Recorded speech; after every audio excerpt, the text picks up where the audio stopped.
Christine and I met online, as many of us do, and quickly discovered we had a lot in common.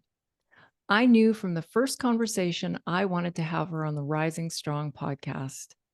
Christine Elliot is a cancer survivor of both lung and breast cancer. Since recovering, Christine has gone on to work in mentorship, public speaking, educating, and writing, utilizing the lessons she learned from turning her pain into power. Welcome to the show, Christine. Thank you for having me, Lisa. So, you've had quite a health journey. Can you take us back Mhm. in time a little bit and tell us about your journey and what that looked like? Absolutely. We'll take you back to 2020, August of 2020. I was just living my life as a 30-year-old does. I was preparing to have babies. I was working in my career, doing all the things that you do. And lo and behold, one evening, I didn't realize my entire life was going to change. I looked across the room and I was laying in bed and I realized that there was a very large divot in my breast. And so, of course, immediately felt for the lump, hoping to find nothing, and instead finding a very large gumball-sized um, tumor. And I just knew, Lisa, right away, that it was cancer. I've never felt something quite so hard, quite so stationary, quite so impressive to pull the tissue down in a way.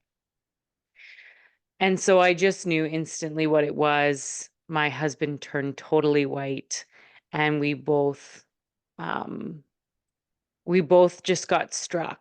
We were paralyzed with what was going on here.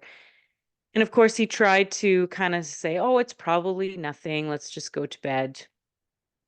And and I stared up the ceiling and all night, and I just ran through my head my entire life. Everything that I had done, everything I had failed to do, everything I wanted to do. And I just pictured all of it. I didn't know what was coming for me, but what I did know is that every movie, every podcast, every social media post that had to do with cancer was someone who was dying, someone who was sick, who was, just that looked so ill and that was in a lot of pain. And so all I knew was that going forward, it was going to be hard. Wow. And I'm imagining that it's kind of like different. Just stick with me for a second. Like when you're going to buy a new SUV and you're looking at red SUVs, that's all you see. When after that moment, is that all you were seeing and hearing and seeing in the news and everything was cancer? Yeah, yeah, it's funny that you should say that. Yeah, this part of the brain that allows us to see the things that we weren't seeing prior to this really kicks in. And everywhere I went, it was just cancer, breast cancer, cancer, breast cancer. It was surprising. And the next morning, actually, I was able to get in with my doctor and get everything squared away, which I was really pleased about. After a night of course no sleep, I woke up and got up and called the doctor's office and said, I need to be in right away. And they heard my concern, and so they got me in that afternoon. And the doctor, she felt for the lump, and she said, "Well, I mean, it's fairly large, but I mean, chances are, women of your age, it's more likely to be a cyst. So let's just not panic. We'll book you some appointments, and we'll go from there." And so I was grateful to that doctor for kind of soothing me a little bit. And so then I had a week to wait, and that's when the red SUVs really showed up. Everything, everywhere I went, I just kept thinking about cancer. Absolutely. Now, I've never been on that side of cancer. I've worked in cancer care as a radiation therapist for going on 33 years, but I've never been in your shoes. Even when you were going through all the workup, did you think that there was only one outcome? Were you bombarded with that message? As you said, you heard people speaking who were dying, who were writing books, who were dying. Was that your focus, or were you starting to fight from that millisecond onward? That will not be me. Mm. Well, you know, it's interesting. In the beginning, I don't know how to describe it. It's not necessarily that you're even aware of either of those options. There's just this feeling of I liken it to a deer in a headlights. The car is coming, and so you'd think that the deer would think, should I run or should I dive into the vehicle? But instead, they're just sort of stunned. And I would say that that would be the best way to describe those first, few weeks, was that I didn't know I didn't know if I was gonna die, I didn't know if I was going to live, I didn't know if this was cancer, I didn't know if this was nothing, and so there was just this feeling of deer in the headlights, this stunned feeling. I remember writing my book, trying to recall a lot of those first weeks was like trying to remember a memory when I was 5. Everything seemed muddled and, confused, and I couldn't get the timeline right. Like, it was certainly an area of trauma, and I think that, anybody who's been through trauma, yourself included, might remember that memory in that way, of that traumatic moment of, like, I just I don't know really where I was other than in shock. Wow. That is very descriptive, very muddled, like you were trying to remember it as a 5-year-old. Do you think it's part of our brains and our body's way of protecting us to not maybe remember those horrific things in such great detail? I do, very Yeah. much. Yeah. I'm there with you just based on my own experience. Now, my guess is, again, being an observer on the other side of all of this, but my guess is that this exploded into every crevice of your life. Can you tell us how this started to affect maybe your career, your marriage, whatever you're comfortable with sharing? Absolutely. You're absolutely right, Lisa. Being in the cancer industry, um, that what goes from, a question of what will we do here to this is your life now. So to kind of fast forward a little bit, I went to my mammogram a few weeks later, and when the radiologist came in, his first words were, "It's not benign." And so, what was so unique about my situation is we didn't really have a period of time where we were just waiting for results. It was, there was so much clarity that it was cancer before the results came in that it became this really grueling process, um, of waiting to find out what kind, really. Um, and so after the radiologist told me that this is not benign, and I remember that moment very clearly, that one's hyper clear, um, is the doctors got me into blood tests and scans and doctor's appointments and meeting with the surgeon and the nurse navigator and da, da, da, da, da, and as it goes. And in that time, I was kind of like, So it's not benign. Is there any chance it's not cancer? And I remember the surgeon saying very clearly, today we're going to discuss your plan. It's that advanced. And I was like, oh. He's like, so we'll decide what we're going to do. And then when the results come back, we'll decide, we'll make some changes, or we'll make sure that it's the correct plan. And so I found this out during COVID when my husband was in the truck outside of the hospital, not allowed in. And so I'm sitting with this surgeon and he's telling me, you're going to lose your fertility, your opportunity to have children. You're going to lose, for sure, your nipple, if not both your breasts. It is cancer and you will have to do chemotherapy. And you and there's a good chance you're going to be okay, but we don't know that. Yeah. That's a lot. Talk about dropping a bomb. It was a lot. It was a lot. And um I just remember, asking him, before he said I'll probably be okay, I said, like, how much time do I have? Because that's the only reference I had. Because, going back when I was 26,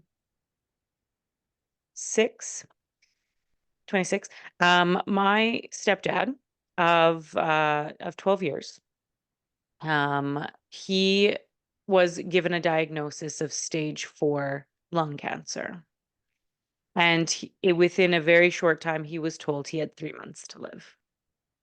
And he left us in 2.5. And so um, my reference of cancer was that you die, right?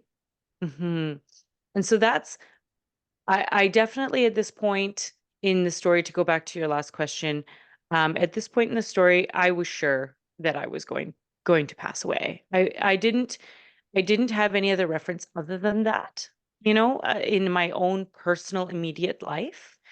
And so in this time, I remember staring up at the ceiling, and as cheesy as it is, thinking about the movie P.S. I Love You, and how he leaves all these wonderful little notes for her to move on. And I remember planning that um, at that stage in my journey, how I would help my husband to move on. And so to zoom back in the office, um, when I found all this out, I said to the doctor, I said, you have to let my husband in. I can't do this. And and he was like, "Oh, of course, please. I didn't realize he was here." Because the security guard stopped us at the door and said he had to leave. Um, and so we had the nurse call him, and he came in, and then we had to re-explain it all, and then he cried. So it was a very intense period of time for both of us. Absolutely. Thank you. Oh, yeah. There's no words. There's no words. At what point in all of this did you then find out about lung cancer? Sure. Okay. Yeah, I guess I could talk for hours, couldn't I?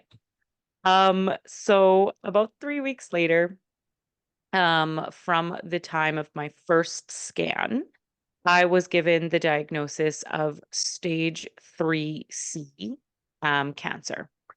And what that is, for the listeners, is it is there's stages A, B, C, and or sorry, no, 1, 2, 3, and 4. And then there is A, B, and C within 1, 2, 3, and 4. And so stage 3C is minutes from stage 4, and stage 4 being what they call palliative cancer. And now that's changed. People are living from stage 4, but I wasn't aware of that at the time. Again, my reference of stage 4 is that you die. And so stage 3C was pretty scary. It was the mass itself was 7 centimeters. So the hardened portion was the gumball sized, but the surrounding inflamed tissue was 7 centimeters. It was in my lymph nodes, and it had uh, uh, it had moved into the skin. I'm not sure what that's called medically, perhaps you know, but it had moved into the skin. So it had left its region, which is where it gets a little scarier. Absolutely. And so all of this came to pass, and then the question became, is this stage 4? So I had more tests to go into. But what was really interesting about this time is that when I found out, I finally got the diagnosis. That was around the time where my mindset started to shift from this deer in a headlights stage to this question of what am I going to do? Can I do this? And, kind of past this weird murky stage of having to make a decision to run towards the vehicle or jump out of the way. And um, I recall very clearly there was an afternoon and an evening where I was sitting on a boat because it was summertime. I was sitting on a family member's boat on the water, and there was such a unique feeling that came over me, Lisa. This feeling of complete calm and kind of hyper awareness of where I was in the world. And that feeling was really invigorating and new for me after really a month of this silent dread. And there was a eagle flying ahead, and that eagle always represented my stepdad. When he passed, he had an eagle around his neck, and we kept that chain close in my family. And so the eagle was flying ahead, and I just thought, I don't know where the thought came from, but I am a believer in the above, and that there is power with us. And there was a power in me that said that that I'm going to be okay, and that this is going to change my life in a positive way. And I don't really know where that came from, but I just remember my resolve being so deep in that moment. And of course it fluctuated and flickered as time went forward. But but my resolve being so deep in that moment that whatever this is, I'm going to beat it. I'm going to be okay, and it's going to change my life. Wow, that's so powerful. You and I have spoken before, and I am a big believer that there is more to life than this human existence, and our loved ones don't leave. You know, it's a fact. Energy cannot um, be created or destroyed, right? It just changes form. So, do you really think? Exactly. I mean, I think that was your stepfather visiting you with a message of power. I mean, the symbolism of an eagle alone is so powerful. Do you think that his energy in that moment also was a big part of that strength that you felt? I do. I do very much. It's interesting. I don't think I've ever equated that until this very moment, but I do think that, and I should say eagle. It was an eagle or a hawk, I'm not sure, but it was a grand bird, nevertheless. And I really believe that that Rod, when I see that his energy is there. And so I truly do believe that energy um reached out to me and gave me that resolve. um, I know that all of us have felt this. When you're really, really in tune with a conversation, or you're really speaking wisely, and it almost seems otherworldly to somebody else, there's kind of this feeling maybe not everybody's felt this, but I have. But there's kind of this feeling of like almost like an energy or a tingle in the ends of your fingers and the ends of your toes when you're really in tune. And that was the feeling I felt. And so, did I touch energy? I believe I did. Yeah, in that moment. Incredible. So to backtrack here just a little bit, and I don't mean to keep going over and over this part. I'm just fascinated. The scientist and the healthcare professional in my mind likes Yeah, to put all the yeah. likes to put all the pieces together. Was the lung cancer a metastases of the breast cancer? Right. So, okay, yes, so the lung cancers. This is new to the listeners. So, the what happened was in these tests, we're trying to figure out what if we're stage 4. And the scary part is that we find out that there is a pocket of suspicion in my lung directly behind my left breast. And so this doesn't look good. It looks like it could potentially be a metastasis for sure. My oncologist was very hopeful that it wasn't, that it could just be a pocket of air or a deposit of fat or something along those lines. It does exist to go that way. And so he didn't really want to pursue biopsies and all these things while in the middle of chemotherapy because we got started with chemotherapy shortly after. And so he's asking the question of, could this be nothing and whatever else? And I'm asking the question, could this be metastatic? And so now I'm going back to staring up at the ceiling and thinking of my husband and all the things. And so in that time, we finished the chemotherapy. So I actually sat with this unknown diagnosis for 3 months. And actually it was probably closer to 5 months before from when we were kind of like, what is this, to we scanned it again and it seemed a little more sinister and what have you. And so at the end of my chemotherapy, that is when we decided to do the needle biopsy. When the chances of infection had gone way down after a month's time had passed. And so after all of that, that's when we checked to see what it was. The needle biopsy came back inconclusive. It was attached to a rib. We couldn't get to it. Then we did a PET scan. It came back inconclusive. It said it was too small, and so that there's no cancer present. And so my oncologist was ready to leave it go. But I just did not feel comfortable with whatever this was, even though I believe it was 1.2 centimeters at the end of chemo, but it had gotten smaller during chemo, not much, but a bit, and that bothered me. And so when I went for another scan, I was very, very firm. I said, we're doing another scan. Everybody thought it was useless. I went in for another scan. It had moved in 1 month's time from my first scan around the biopsy time to the next scan about a month later. It had moved to 1.9 in that time. So it was growing rapidly. And so I just said, nope, I don't know what this is. You don't know what this is, but I'm not sitting with this. And so to be honest, a bit reluctantly, my team referred me to a lung oncologist and to a lung surgeon. And actually the lung oncologist also thought it was nothing. But I just kept pushing and I got to the surgeon finally. And he said, you know what? I said, If you've pushed this hard, you're clearly concerned about it.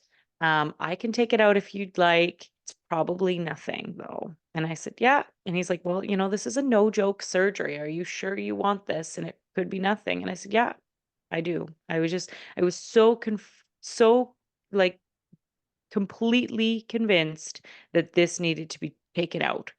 And so I had it removed. The surgery was as awful as he said. And then on the other side of it, I about a month later got a call from the surgeon and he said, "Have you ever smoked?" No, why? I said, okay. Have you ever been around farm chemicals? No, why? Can you please tell me? And he said, no, it was cancer. 100%. It was cancer. And my heart just dropped. And I thought, oh my gosh, I have stage 4 cancer. I have palliative cancer. And then he interjected in my thoughts and he said, what's interesting though, is that it's not breast cancer. It's another cancer, a separate, unattached cancer. And so I just can't believe it either. My staging came back as stage 2B lung cancer, completely independent of stage 3C breast cancer, directly behind my breast, in the exact spot that a metastasis would go if it were to go. But it was, in fact, a separate cancer with no genetic tie, according to the medical studies that we have so far, with no reason for it to be there. It was a unique cancer. I believe they called a Meniere's cancer, so a mucus-based cancer. Um, and we didn't know what it was. We don't know why it showed up, nothing. After that, we had to do a bunch of other tests because Meniere's cancers generally don't start in the lung, apparently. They start in the reproductive system of a woman. So then we had to check for stage 4 lung cancer or stage 4 Meniere's cancers in other parts of my body. But that came back clear. This story is long. um, and that came back clear. And so for whatever reason, I have I have gone through cancer 2 times at the same time, separately. But you know what's interesting, Lisa, is something hit me right away, actually, when he told me that, which was, if I wouldn't have had breast cancer in the advanced stage on the left side of my body, if I wouldn't have had it at the time that I had it, if I wouldn't have had the oncologist that I had, or the mindset that I had that I was going to remove it, I would not have had removed lung cancer, which, as you know, is a much harder cancer to be cured from and to be caught. I wouldn't have caught it. And so I have decided that, God, universe, source, placed my breast cancer on the left side of my body to save me from lung cancer. You know, And so that is what I decided it was. I'm covered in goosebumps, and I'm kind of with you there. I think that in a very, very, very strange way, that was a gift. That was a Yeah. gift. Hmm. That's incredible. Now, I am well aware of what patients have to go through when they come to the cancer clinic for breast cancer and for lung cancer. I know the radiation end of things very well as a professional. Can you let our listeners know what that part of your journey was like? Absolutely. So, okay, so after the 5 months of chemo and the 2 surgeries, we moved on to radiation. And what was interesting was the radiation, um, although not directly impacting the lung nodule or lung tumor at this point, we decided it was a tumor. Although it wasn't going to directly affect it, we just had to move the beam a little bit, and then it would radiate both spots. So it was perfect. Um, but the radiation was, compared to the rest, so easy, but it wasn't easy. Compared to the rest, it was so hopeful and and exciting because I was coming to the end of this arduous journey. I remember the radiation oncologist smiling at me every time I came in, and I just kept thinking, like, 18 days until I'm not walking in this center anymore, 17 days until, and it would go on and on. Um, the radiation, it was difficult because of how tired I began to become. It was difficult because of the wilting of my skin, how it began to redden and then kind of um, disintegrate. Really, after a period of time, it would start to flake and boil and fall away. Um, but the radiation to me was just so much smoother than the rest. That when I look back on the radiation stage of my journey, I look at it with a fair amount of happiness, which is not really what I'm sure radiation oncologists expect to hear or technicians. But I just knew I was nearing the end of my journey, and so I was just so happy the whole time. Yeah. That's really good to hear. For our listeners, just a real quick overview. Chemotherapy is something that we call systemic treatment because it goes through your entire body. Depending on the drug used and so on, a lot of times it's IV drugs. So think of it this it's essentially a poison, a very well-controlled poison that goes into your body, goes into your vein, or if you take it orally, it's digested. Whichever method, it is going to every cell in your body.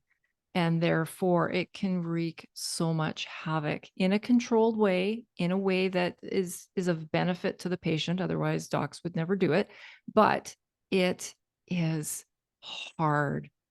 There we're seeing, of course, we see hair loss in a lot of our patients. Not all. I mean, honestly, there's hundreds, if not thousands, of different chemotherapy drugs. But in your case and what you would have received and the knowledge I do have, it affects your fingernails and your toenails and your tummy and, vomiting and nausea and diarrhea. And it's awful, awful, awful, awful. I mean, I'm really grateful Correct.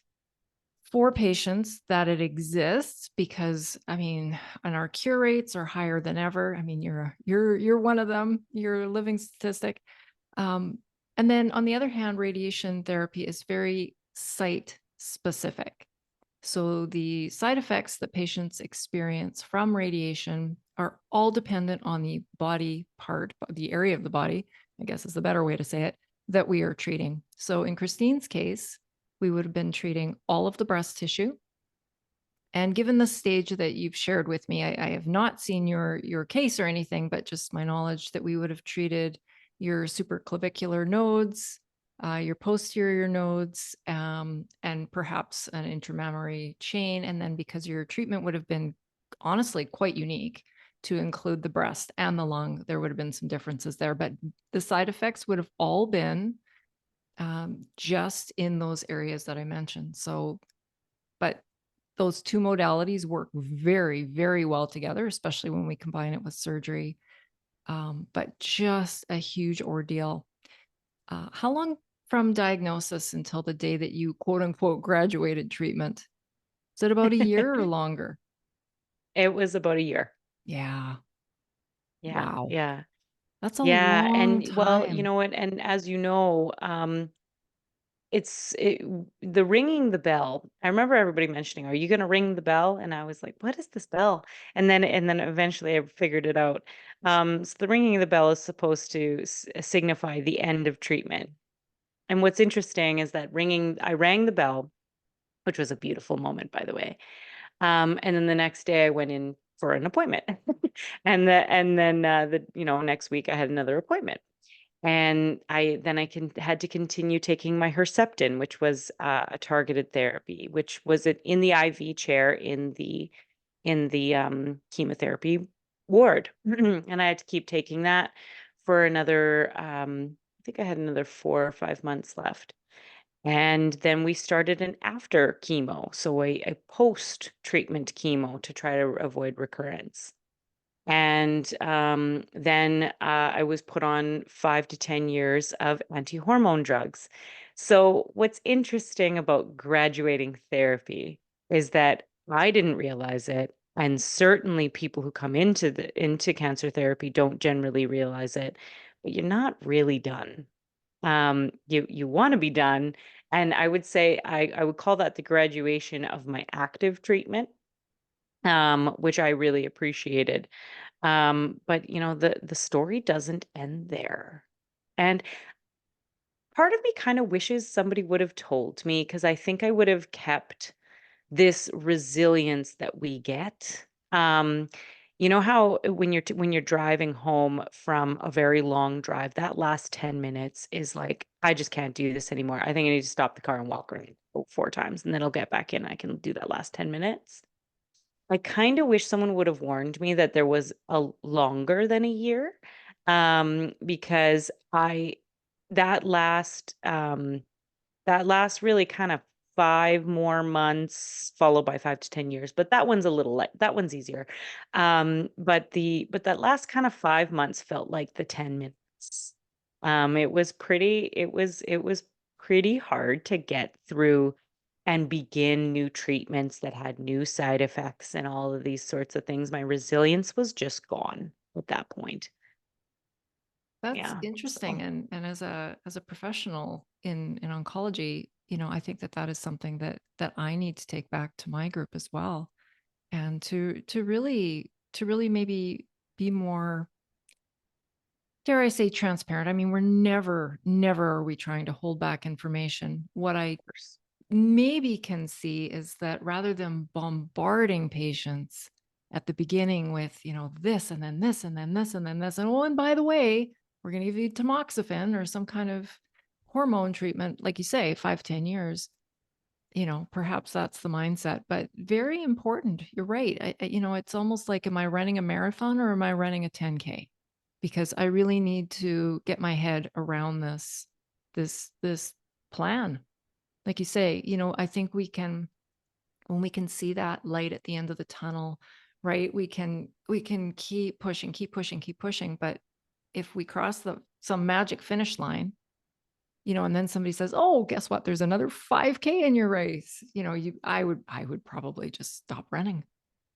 Yeah. So that is a really important thing to know. Thank you so much Mhm. for sharing that. So you've said that your mindset was like off the hop, like, I'm doing this. Um, and then it I'm going to say crashed maybe for a little bit there. How important has mindset been on your journey?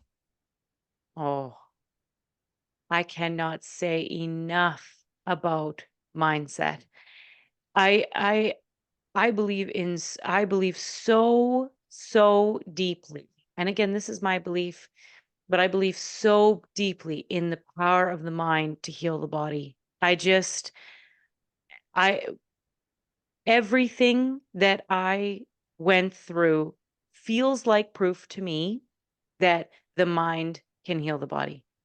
This conviction that I had that I was going to be okay, and the extraordinary result that we had in chemotherapy. I went from a 7 centimeter tumor to 1.2 in 5 months. That's an extraordinary result. My oncologist was beyond happy. The conviction that I had to get through the surgeries and all of these things. I just remember people saying, if anyone can get through this, it's you. And I held on to that. I really did. And that was such a powerful statement for people to say to me, because it worked. And so, mindset over and over again, yes, it helped me with side effects and my resiliency, but I really truly believe that it is part of my healing too, you know? And there were times where I would have fair amount of side effects, because everybody does. But there were times where they weren't quite as bad as, say another person my age going through the same thing.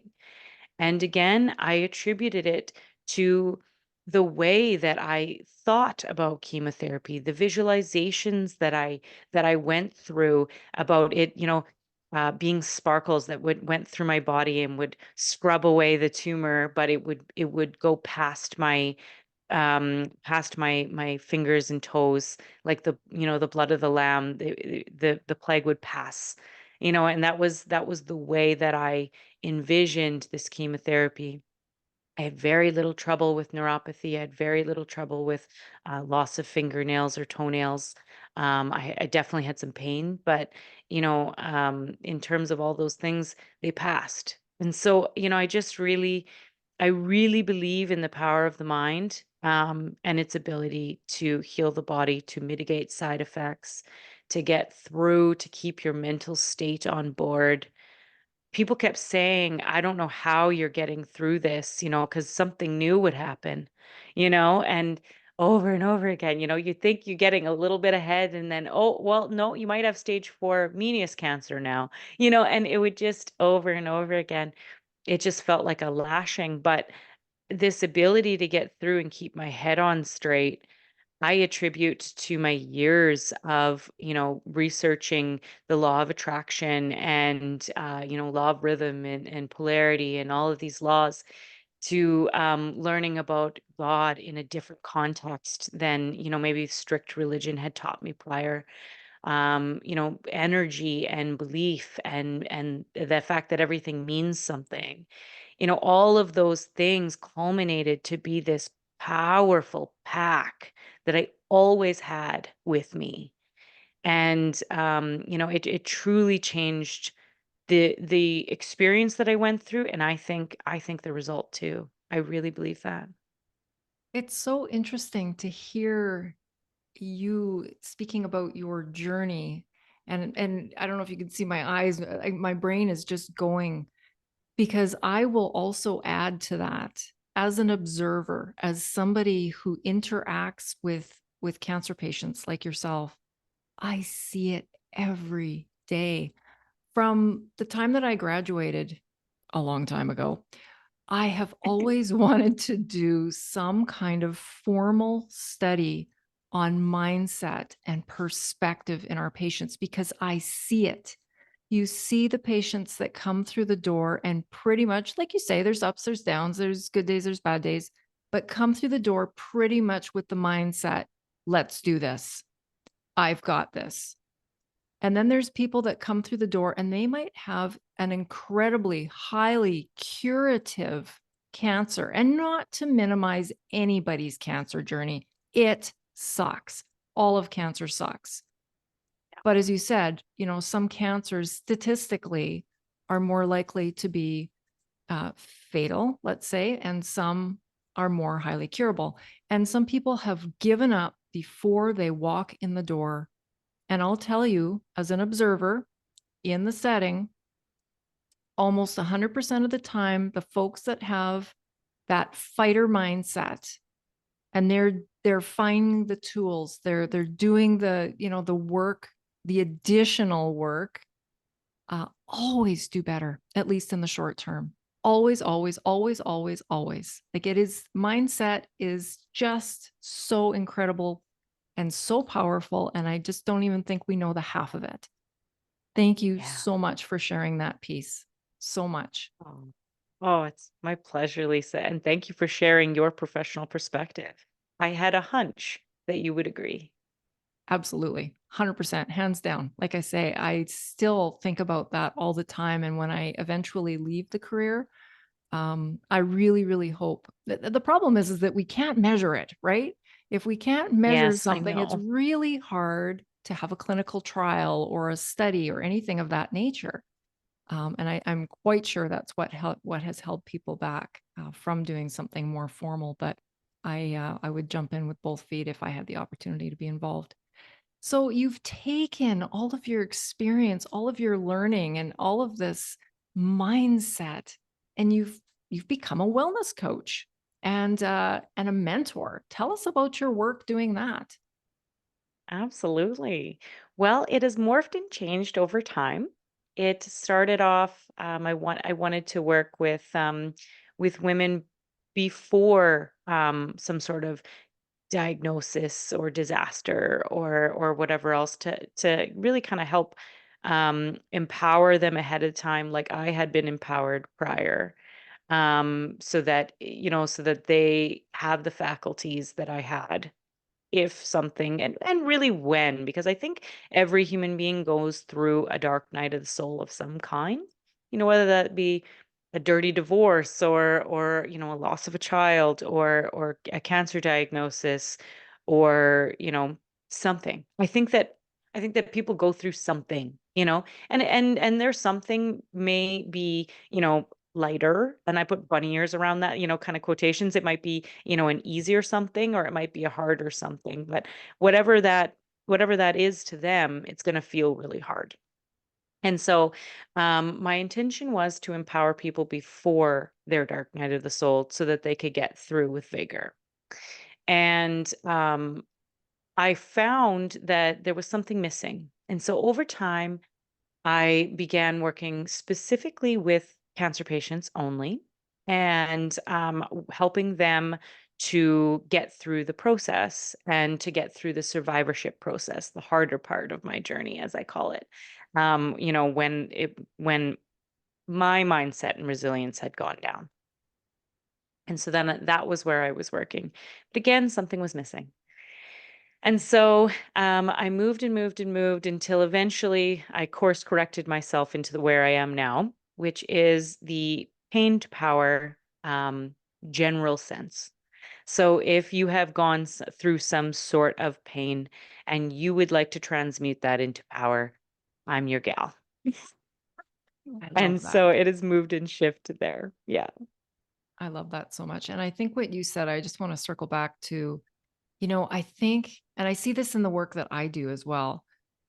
Nobody wants to talk about grief. And honestly, what you went through, a huge part of that was grief too, right? You Oh lost yeah. your independence for a long time. You were grieving your health, this sense of quote unquote normal, whatever that is, and there's a lot of grief involved with a health journey like yours.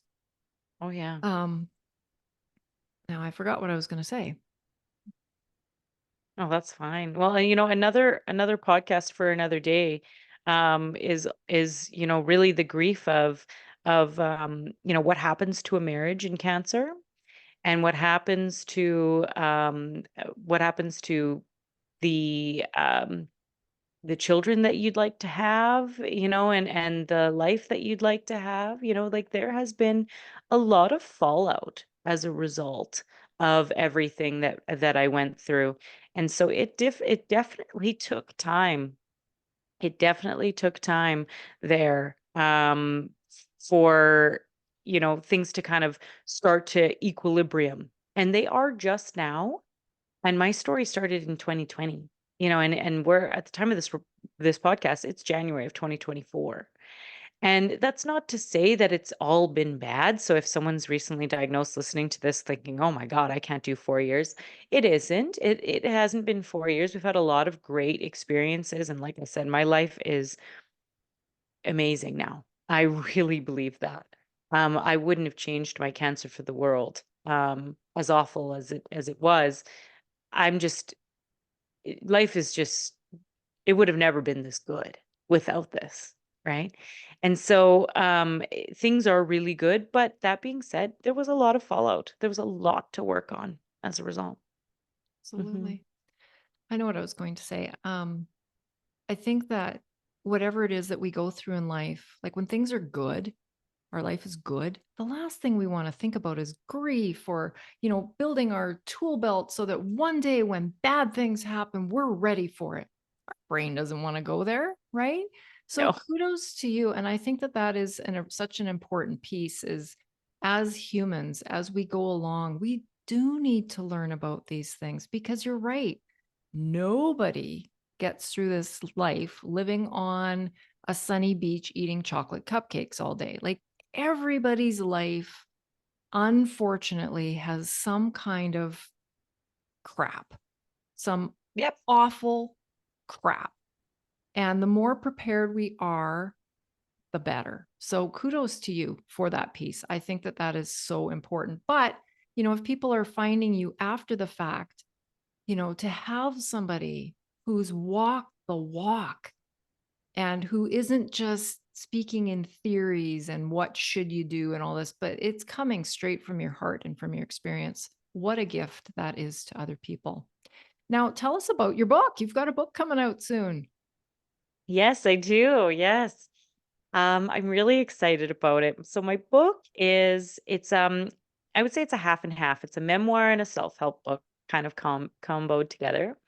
So the first half of the book is of course the story of the diagnosis and everything like that, everything that I went through, all the way down to the ring the bell. And then there's a little bit of after stuff. And then I move into all of the lessons that I learned from my experience. And so those final 10 chapters are really a huge glimpse, not even a glimpse, it's a look into my structure that I bring my students through. And so what that is the transformation that I can help people go through from the stage of, what just happened to how do I turn this into my dharma, into this, this life that I want to live? How do I make my life extraordinary?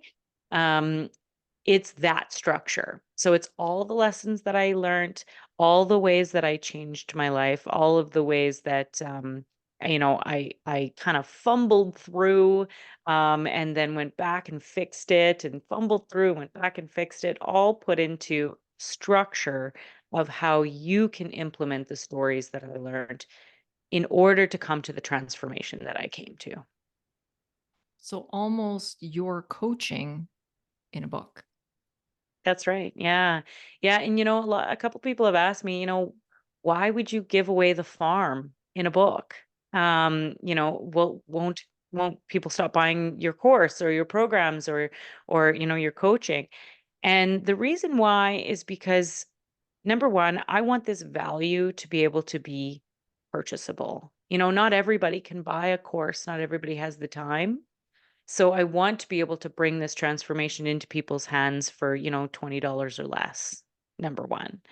And then the second is that I truly believe that if you can see my heart, my my purpose, which is me wanting to help you change your life around, that if you decide that you want a hand in what you've just learned, that you'll contact me.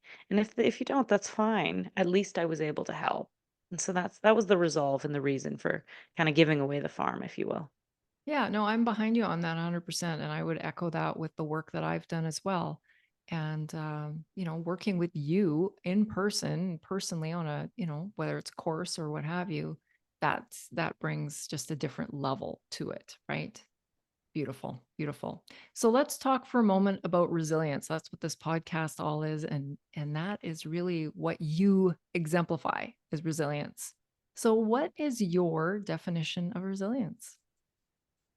Well, thank you. It's my definition of resilience for myself would be resilience to me is compassion.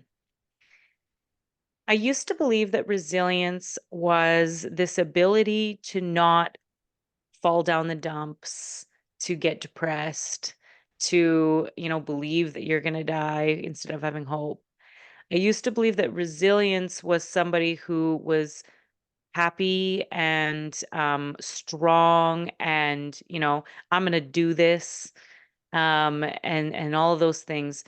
But I would say resilience to me has changed so much since everything. And that is to say that resilience is falling down in the dumps. It's believing you're going to die. It's being depressed. It's losing your ability to smile and having the compassion to say that this is just all part of the process. Wow, I have not heard it explained quite that way. I love that. And how do you think you've become resilient? I think I know the answer, but I'd like to hear it from you. Well, thank you. Um, I would say that I have come to resilience through trial and error, through going through what I went through over and over again, having to, being mad at myself for not being more resilient, and then realizing that this isn't that shaming myself into submission isn't going to work. And so it just took time. And over time, my definition of resilience and my ability to be self-compassionate came out of necessity. So true. So true. I was just doing a talk last week, I think it was, and it was a talk about resilience. And I said, unfortunately, we can't have resilience without the adversity first. Yeah, Exactly. that's the fact of the matter. I know that some of our listeners are going to want to check out your stuff, your website, your social media. Can you give us a couple of places what people can go to find you? Certainly. On Instagram, I am live.free.wellness. On my website, it is www.livefreewellness.ca. Once you are in those two places, you can find just about everywhere else. I've got a Facebook page, YouTube, podcast. Everything is all there. I usually tell people to head to at live.free.wellness on Instagram. That's usually the easiest place to find me. Awesome. Awesome. Christine, thank you for being here. Your insights are incredible and admirable. Be well and stay resilient, my friends. Catch you next time.